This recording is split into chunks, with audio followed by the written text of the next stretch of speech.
Having a public adjuster just relieves you of having to deal with a lot of phone calls and talking to people and stuff. And I know for a fact that we wouldn't have gotten as much from the insurance company if he wasn't on our side. And the amount of stress that he took off of us so that we could focus on what we needed to with our family, it was crucial.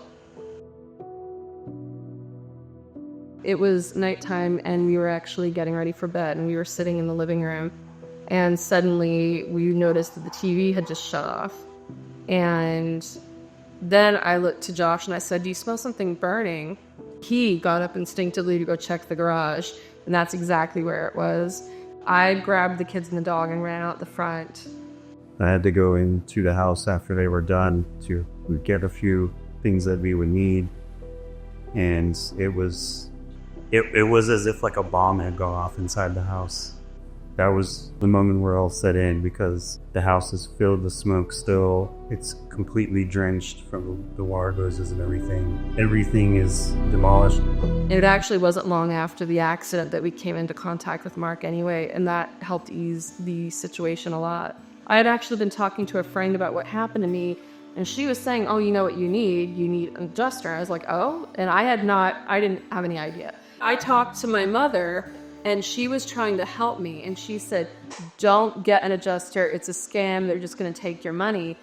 And the thing is that my mother doesn't have firsthand experience as a victim of a fire, but the friend I talked to did. And so I really trusted my friend's experience more. And after talking with Mark on the phone, I felt like I could trust him right away. And I'm somebody I don't trust people very easily. So for me to have reacted that way to Mark was a pretty good sign. He was able to help us to get some like immediate relief, to sort of get the insurance to start covering our hotel stay right away.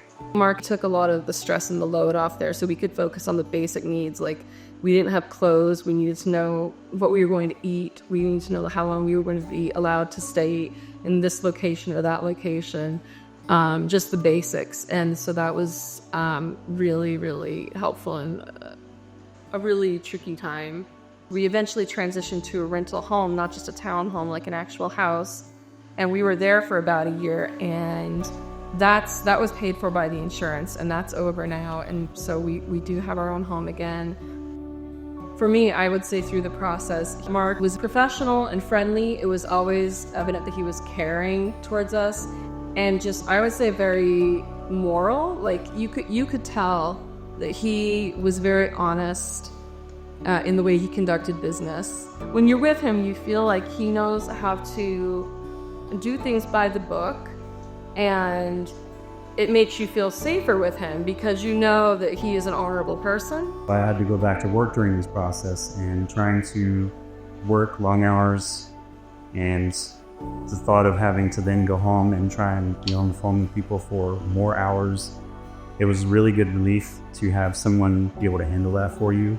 Yeah, you find those little silver linings. You can lose everything, but you see how strong and how good people are, and it's really sweet.